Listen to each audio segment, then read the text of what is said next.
बिस्मिल्लाहिर्रहमानिर्रहीम। अस्सलाम वालेकुम। आप देख रहे हैं कारी Ishfaq vlogs. Election commission of Pakistan नई हल्का बंदियों का बहाना बनाकर मामले को गैर मुअय्यना मुद्दत तक के लिए तूल देना चाहता है। जब इलेक्शन कमीशन ऑफ पाकिस्तान की दरख्वास्त नजरसानी सुप्रीम कोर्ट ऑफ पाकिस्तान में ज़ेर समाअत थी तो जजेस और वकील इलेक्शन कमीशन के दरमियान इंतहाई दिलचस्प मुकालमा रहा। जजेस बार बार आर्टिकल 224 आईने पाकिस्तान का हवाला देते रहे कि इलेक्शन कमीशन ऑफ पाकिस्तान 90 दिन के अंदर इलेक्शन कराने का पाबंद है, और जजेस ने बात को बार बार दोहराया कि 90 दिन का मतलब 690 दिन नहीं होते। लेकिन वकील इलेक्शन कमीशन इस बात पे मुसर था कि वक़्त देना, टाइम फ्रेम देना, ये सिर्फ और सिर्फ इलेक्शन कमीशन ऑफ पाकिस्तान का हक है जो कि आईन ने वदीयत कर रखा है। Supreme court of Pakistan election commission को पाबंद करना चाहती थी, लेकिन इलेक्शन कमीशन ऑफ पाकिस्तान के वकील ने इस बात को बार बार दोहराया कि मखसूस हालात में वक़्त का तयन एक लंबे अरसे के लिए भी किया जा सकता है।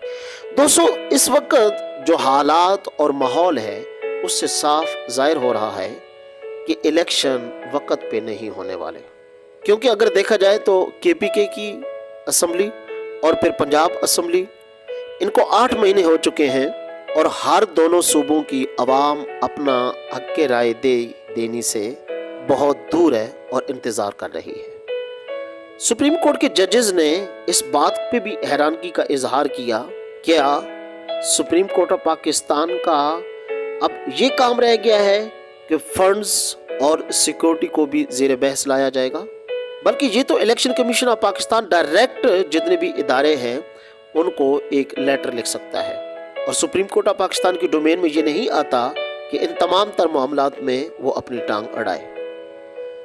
हैरान कुन मामला है कि दुनिया में आज तक इसकी नज़ीर और मिसाल नहीं मिलती कि यूं इंतखाबात को लेट करने के लिए इसके लिए हीले बहाने तलाश किए गए हों।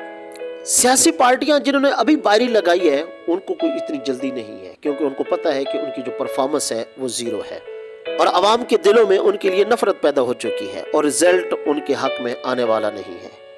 जबकि जो लोग इक़्तिदार से अलग हो गए थे वो बहुत पुरुम्मीद हैं कि आवाम की उम्मीदें उनके साथ हैं और आवाम उनके साथ खड़ी है। 9 अगस्त 2023 को नेशनल असम्बली डिसॉल्व की गई और आज 1 महीना होने को है कि इलेक्शन कमीशन ऑफ पाकिस्तान को इलेक्शन करवाने की खबर तक नहीं है। ये जो मुकालमा इलेक्शन कमीशन ऑफ पाकिस्तान और सुप्रीम कोर्ट ऑफ पाकिस्तान का बाहम रहा है, ये हमें एक खबर ज़रूर देता है कि इदारे बाहम मुतसादम हैं। एक इदारा एक पॉइंट पे अपनी ओपिनियन रखता है और दूसरा इदारा उसी पॉइंट पे अपनी डिफरेंट ओपिनियन रखता है।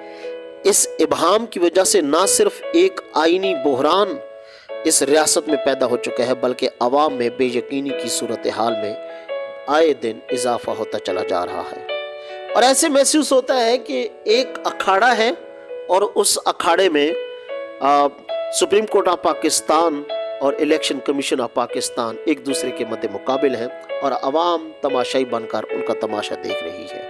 हाँ, ये बात बताना तो मैं भूल गया कि काकड़ साहब की बॉडी लैंग्वेज ये बताती है कि काकड़ निगरान नहीं बल्कि एक तवील मुद्दती वज़ीर आज़म है। उनका कॉन्फिडेंस, उनकी बातें और उनके अंदाज अतवार इस बात की अक्कासी करते हैं कि वो एक लंबे पीरियड के लिए आए हैं। ये चीज़ रियासत पाकिस्तान को इंतहाई नुकसान पहुंचा सकती है। इदारे जब नाकाम हो जाते हैं तो वो एक दूसरे को आंखें दिखाना शुरू कर देते हैं और अपनी नाकामियों का मलबा एक दूसरे पे डालने की कोशिश करते हैं। इलेक्शन कमीशन की दीदा दिलेरी और कानून की अज खुद से वजाहत और तवालत की कुजागरी बहुत माना खेज है। ऐसे लगता है जैसे इलेक्शन कमीशन आईने पाकिस्तान का ताबे नहीं बल्कि आईने पाकिस्तान इलेक्शन कमीशन का ताबे है। आइन का आर्टिकल 224 महाज बेजुबा मुजी कार्टून बन चुका है जिस पे अवाम हंस रही है। हमारे YouTube चैनल से मुंसलिक रहिए اور اپڈیٹ ہوتے رہیے۔ بہت شکریہ، اللہ حافظ۔